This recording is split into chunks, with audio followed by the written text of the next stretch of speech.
If you ask, what is data analysis? You see a lot of information, but let's go through this Wikipedia. According to Wikipedia, okay, data analysis is the process of inspecting, cleaning, transforming, and modeling data with the goal to, provide valuable insights. Now, this is very important.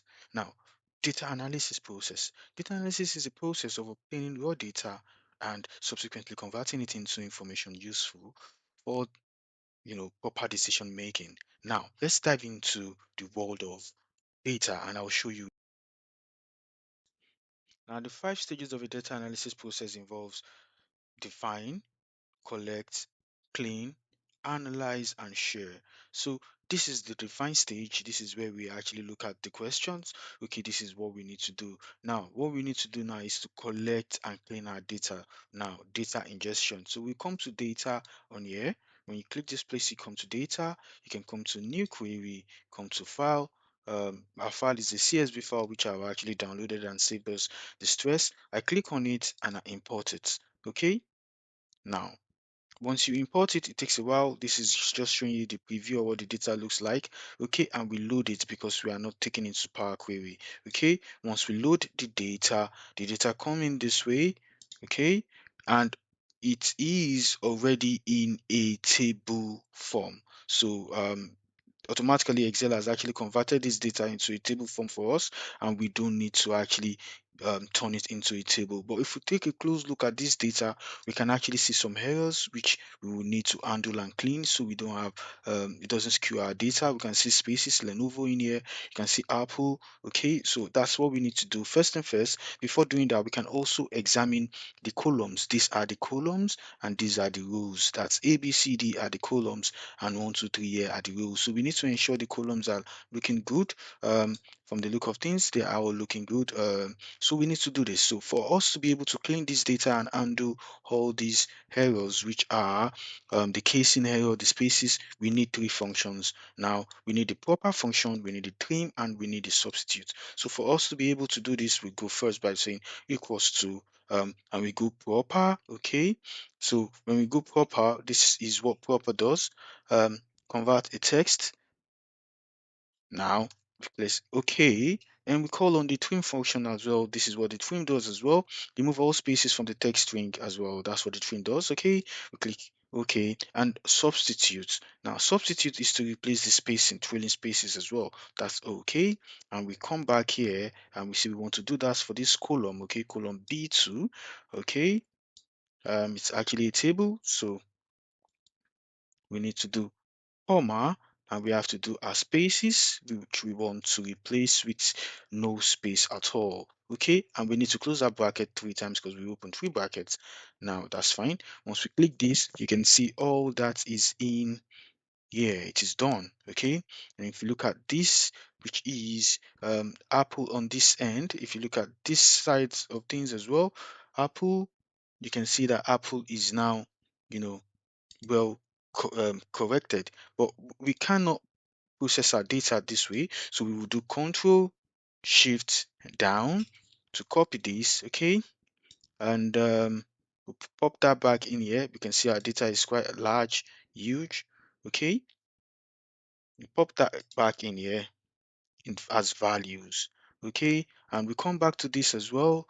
Since we need to change the ultrabook, which is quite much more affected with some spaces as well. You just have to come in here, click on this guy in here, take this guy away, and we click on this again, and we click enter. Okay, now automatically it helps us format all the data and the names, and we come back here, we say Control C. Okay, and we go back up.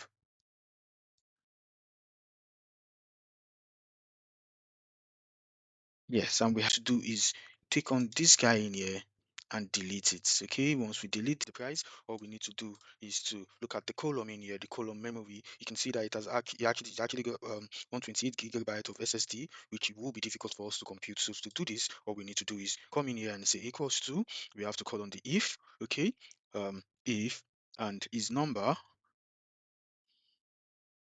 So checks whether a value is a number and returns true or false. Okay. Now it's number and we want to call in.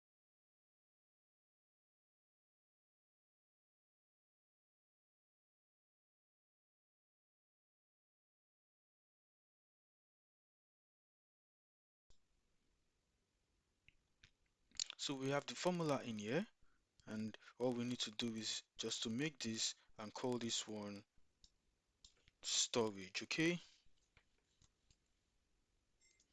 So it doesn't affect our data. Now, to ensure we have a proper data and our data is accurate, we need to take out duplicates. To take out duplicates, all we need to do is come in here, click on our table, come to data, and you see remove duplicates in here. So you can see everything is all selected. My data has headers, and you click on this, no duplicates found. So good, the data is all good.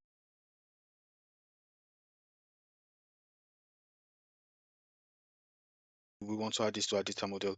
Okay, now we have this as our data model and it's actually in here. So the first thing we want to do is to determine which laptop brand is actually the most expensive on the average. Okay, for us to do this, we have to come to the company. We'll put the company as rows, and it's actually asking which laptop brand. Okay, so we want to know the brand in terms of if it's HP, Apple, or the likes in here. Okay, now we want to put the price in euros as values. Okay, and now that we have that one, don't forget we're actually looking at the average value, and we want to come to number format.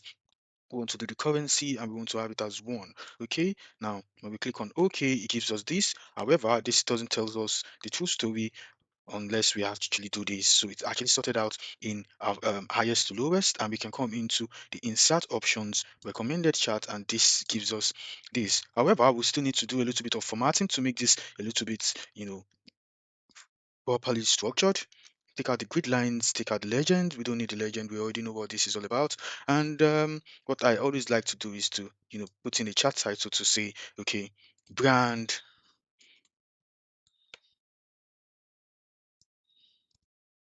So that we have this one in here. We'll take this one.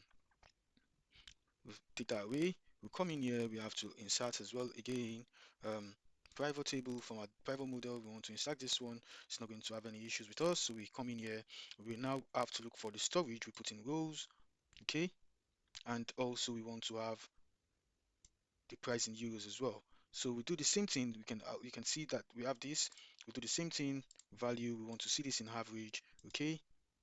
Gives us this. We don't want this. We could come to number formatting. Number formatting. Okay. We want to put it in one decimal places. Okay. Now this is that. We have to sort this largest to smallest as well. Okay. A little bit of insights.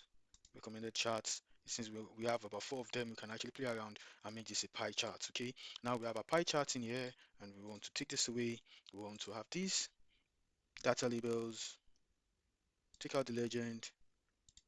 We also have data labels. We want to put them inside this. We can also have more options here where we want to have, rather than actually having the value, we want to have the category names, okay, and the value. We can have them in there, or we want to have the value and the percentage of what they make up, and that's equally as good as that. So we have this one, we will call it storage